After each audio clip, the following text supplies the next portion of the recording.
the Green Hornet. He hunts the biggest of all game, public enemies who try to destroy our America. With his faithful valet Kato, Britt Reid, daring young publisher, matches wits with the underworld, risking his life that criminals and racketeers within the law may feel its weight by the sting of the Green Hornet. Ride with Britt Reid in the thrilling adventure of A Matter of Evidence.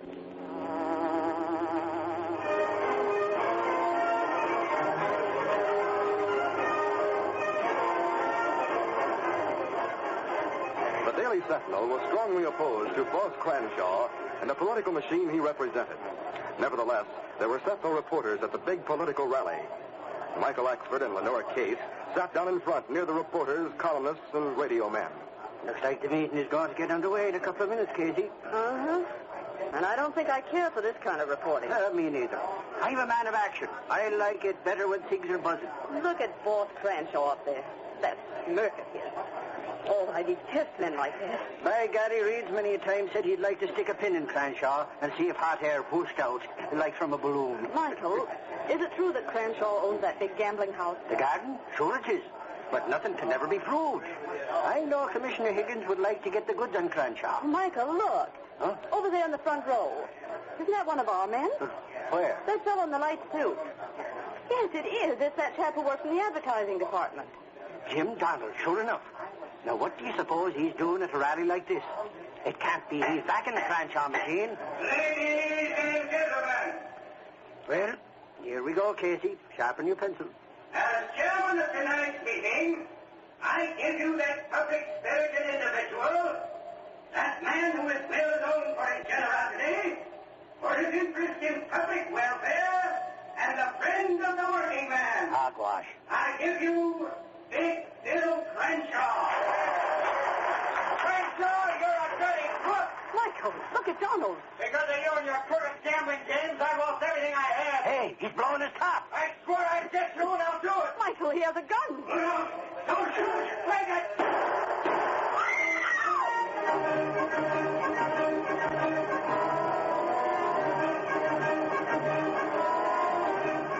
What's the Lex Street pepper? Boss Crenshaw dodges bullet. Here you are, mister. Shots fired during rally. Here you are, lady. Read all about it. That's the Lex Street pepper.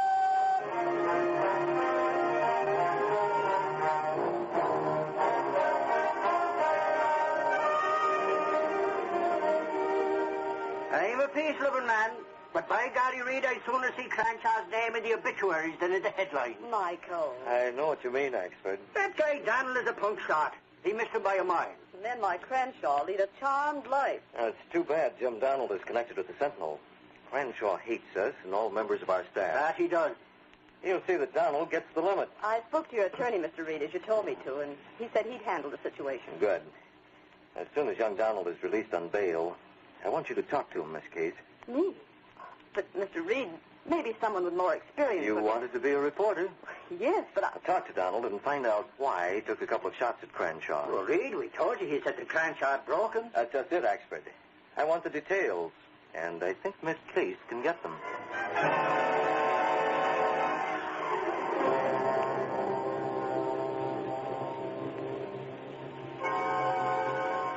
Oh, Jim, why did you do it?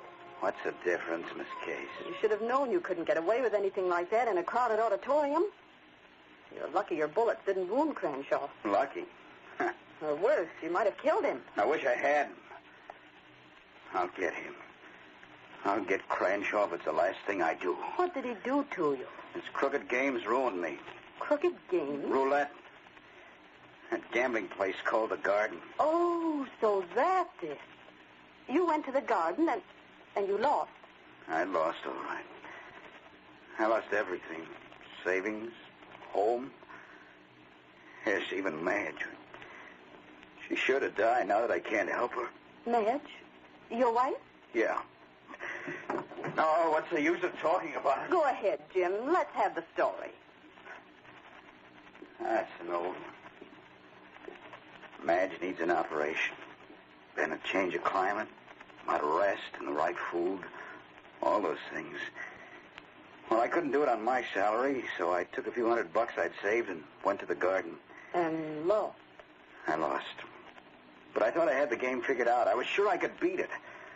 So I went in hock, borrowed all I could get on my house and insurance, and went back to the garden. That game's as crooked as a corkscrew. It's as crooked as everything else that Cranshaw touches. So you lost your cash, but... Well, what about Madge? Well, we can't afford the things she needs, so she may have 3 months or 6 months. Jim, I don't get it. Why did you shoot at Cranshaw? How could that help you, or Madge? Why go into that? I just want to get that crook, that's all. You're not even sure that Cranshaw owns the garden. Yes, I am. Everyone knows it. Cranshaw owns 3/4 interest. The rest is owned by Trig Burley.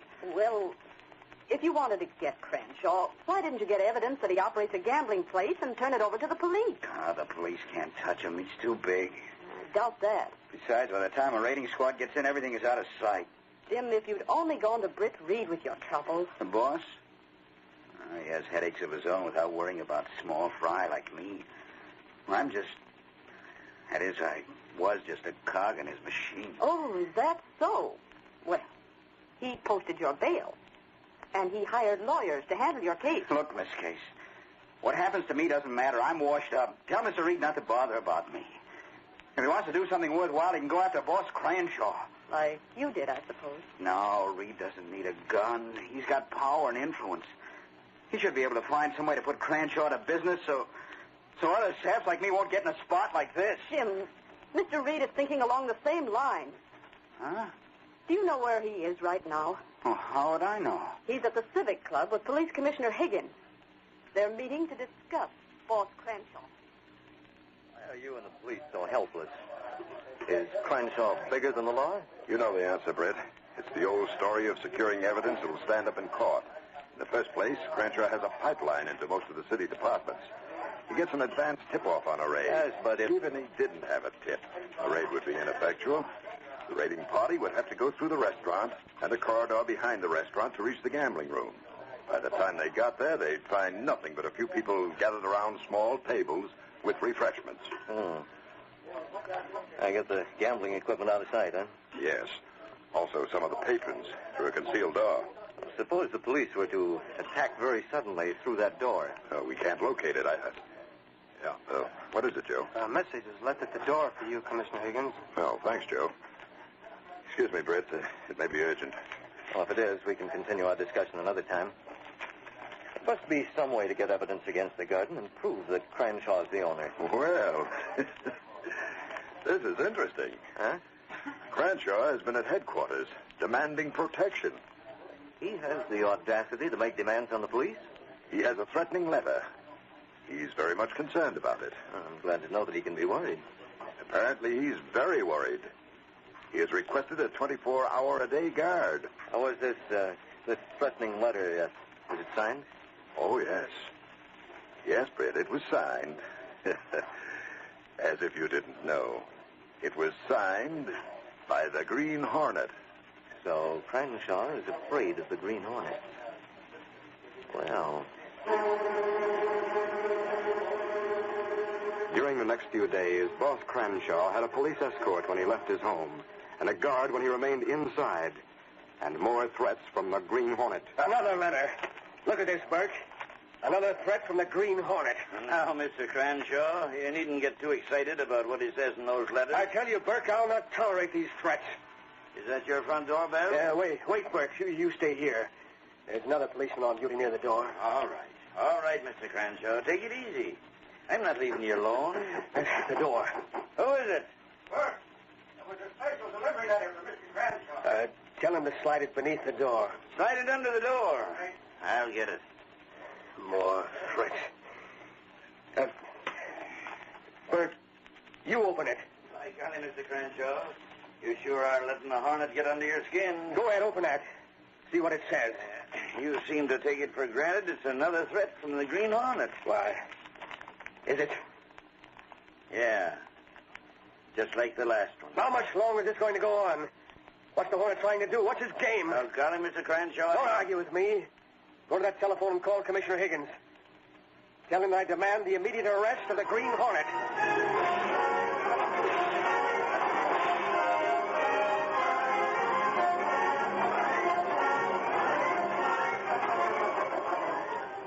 Oh, Gary Reid, you should hear the way Cranshaw's howling for the arrest of the Green Hornet.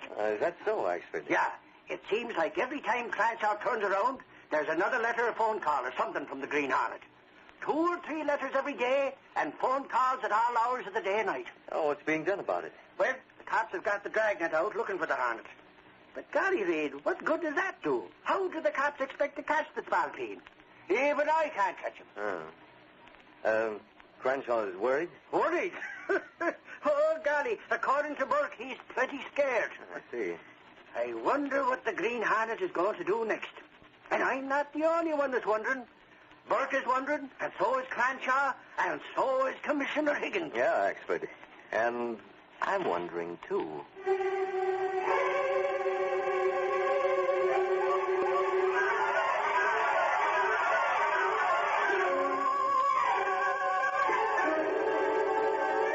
Britt Reid's dislike for the political boss, Big Bill Cranshaw, became crystallized when a young man in the advertising department lost everything in the notorious gambling place that Cranshaw secretly owned. The young publisher was in his apartment with Kato, his faithful Filipino valet. I have it on good authority, Kato. Our campaign has been effective. The warning letters and phone calls have gotten under Cranshaw's skin.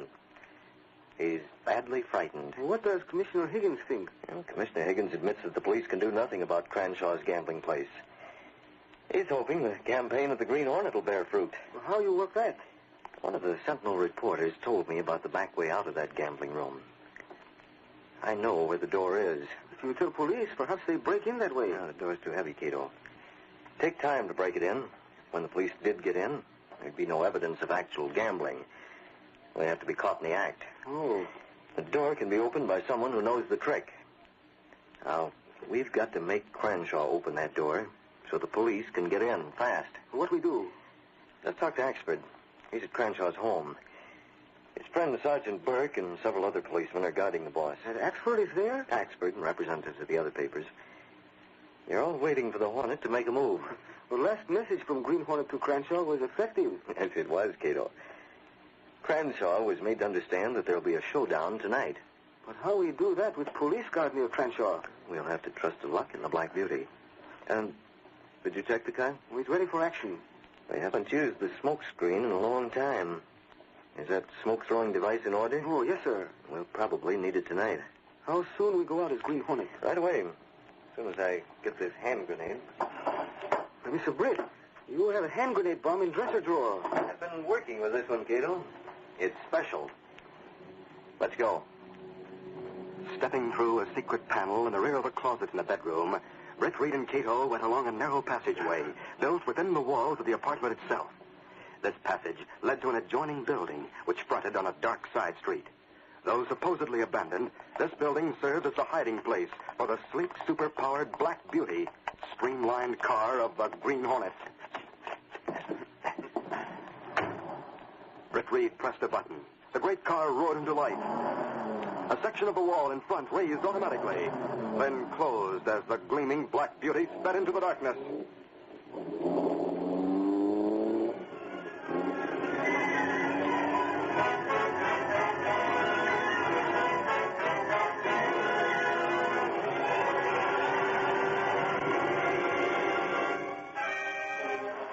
Boss Cranshaw's irritation and nervousness had been increasing hourly. His nerves had been made raw by the repeated notes and telephone calls from the Green Hornet. He paced the floor of his home uneasily. In the large library were Sergeant Burke and another uniformed policeman. Also, reporters, including Michael Axford of the Daily Sentinel. What the... Oh, it's you. Sorry, Mr. Cranshaw. I didn't mean to startle you. What's up, Moran? The car just turned into the block. It's coming this way slowly. Holy crow. Maybe that's the heart. Get your guns out. Get your guns ready, boys. If you look out the window, you can see... let me look. Hey, Axford, who are you shoving? I'm going to be out in the front porch. I'm going to be ready to take a shot at the tires of that car if it proves to be the Hornet. Here it comes. Hey, whoever's driving, he's throwing a spotlight on the house. Hey, look, something's coming. The window. What is it? Get back. Get out of the way. Looks like a bomb. A bomb? Bert, Moran, all of you. It is the Green Hornet.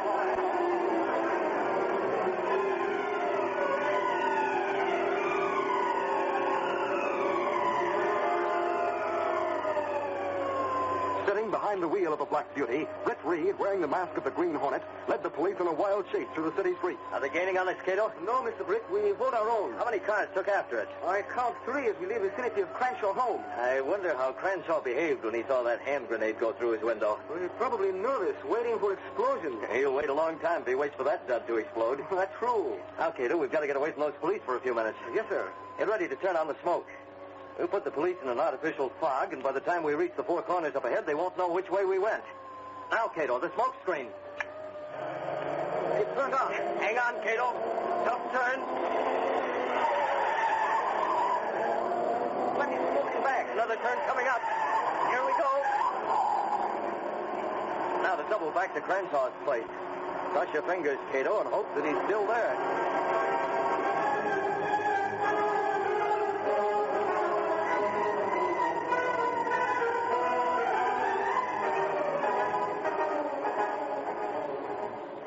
One guard had remained with Cranshaw when the other policeman and the newspaperman left in pursuit of the Green Hornet. Are you sure that bomb won't go off? Of course I'm sure. You can see for yourself the pin hasn't been pulled. You can relax, Cranshaw. Relax? With all your vigilance, the Hornet would have blown up my home if he'd pulled the pin on that bomb. He won't get another chance. The boys will run him down. Wait a minute. Huh? Quiet. I heard something. Some of the boys might have returned. I'll go find out. There. Mask, I'll get the Hornet. I'll get it. Take it, cop. Why, you... Oh, wait, don't shoot me. Don't use that gas on me. Shut up, Cranshaw. You'll get worse than the guard. Come with me. Let me go. Where are you taking me? Come on. I'll give you a chance to save your neck. With the guard unconscious on the floor, Cranshaw struggled feebly in the iron grip of the Green Hornet. He was fairly dragged from the house to a black car that waited in the driveway. The man at the wheel was masked. Hey, get into that car. Police. I hear them. You can't get away with this. Police lost ground fumbling through a smoke screen, but they'll be after us again. Go straight ahead. Drive through the fence at the rear and cut over that field to the next street.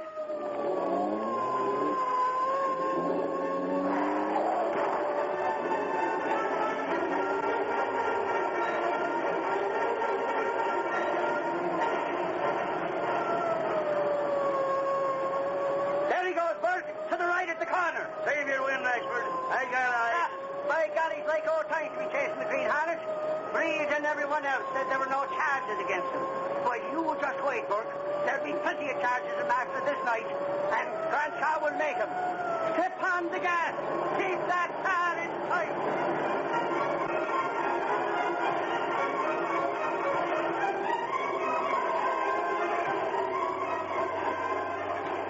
We've got to shake the cops before I can talk to you. Just what do you want of me? I've done nothing to you. Why have you threatened me? Get this, Cranshaw. If the cops get too close, I'll have to rub you out. I don't want to do that. I want to talk to you. Get the facts I want and let you go. What facts? We can't talk with the police so close. What'd we stop for? The driver had instructions. Come on. Get out. You know this place. Police coming close. Turn on the smoke screen again, then get out of here. Get going. Where are we going? We're going someplace to talk without police interference. And you know where it is. The Green Hornet hurried Cranshaw through an alley between 2 old buildings. The smoke screen that concealed the Black Beauty had thinned slightly as the police cars stopped at the curb near the alley. The police are stopping. We've got to get away. Your life depends on it. The Hornet stopped at a shed built against the rear of an old building. There appeared to be a solid wall of wood, but the masked man knew otherwise. Hurry, Cranshaw. Where's that button that opens this thing? But wait. Make it fast if you value your life. I'm opening it. Concealed button here. The entire side of the wall swung up like a suspended garage door and revealed a passageway. Then a police spotlight pierced the alley and struck the Hornet and Cranshaw. The police. They've seen this door. Go on. Go ahead. Shaken by fear and confused by the Hornet's plotting demands for fast action, Cranshaw ran through the long corridor with the masked man at his heels. He was only vaguely aware of the other shouts from far behind. Keep going, Cranshaw. Right through the door into the gambling room. The room was filled with well-dressed people who were gathered around roulette tables. Cranshaw, what's this mean? Trig, the Hornet. You open the door, the cops are coming. But the Hornet? Where did Where'd he go? But Green Hornet had gone on through the room without pausing and into the empty corridor between the gambling room and the restaurant. He paused just long enough to snatch off his mask and remove his coat. The coat was reversible. He put it on inside out, then entered the restaurant and sauntered through to the other door. The diners had no knowledge of the confusion in the gambling room. Get him up, all of you. It's the law speaking. Burke, this is the evidence you wanted. Quiet down, all of you. Take it easy. We just want the guys who run this place. Right. Line up at that wall. Yeah, make it snappy now. Officer, the Green Hornet. Get the Green Hornet. Save it, Cranshaw. We got you and Trig Burley and a fine lot of evidence against you. But Why, you mealy-mouthed fathead? Why'd you leave the cops here? Why'd you do it, Cranshaw? Well, Is this your gambling place, Cranshaw? No, Oh, yes, it is. You needn't think you can throw me and the boys to the wolves and become a white knight by leading a raid on a garden. Listen, copper, he's the owner of this joint, and I can prove it.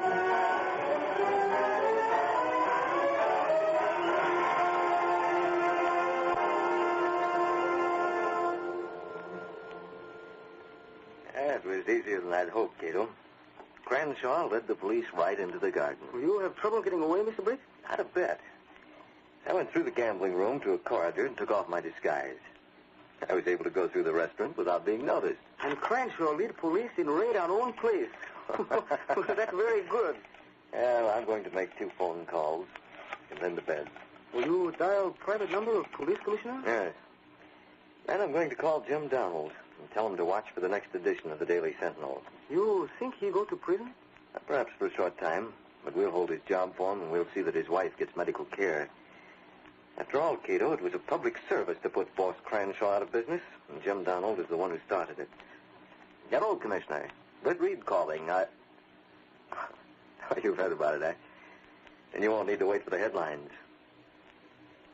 Yes, I suppose I have gotten several policemen somewhat steamed up, but I'm interested mainly in what the police commissioner thinks of the Green Hornet. Oh, you do, huh? Well, that's all that's necessary. If everything is okay with you, I'm satisfied.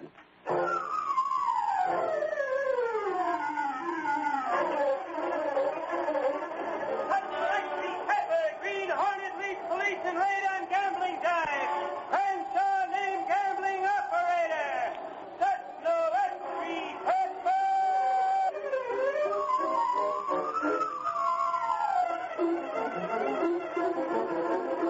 This copyrighted feature originates in Detroit, and all characters, places, and incidents used are fictitious.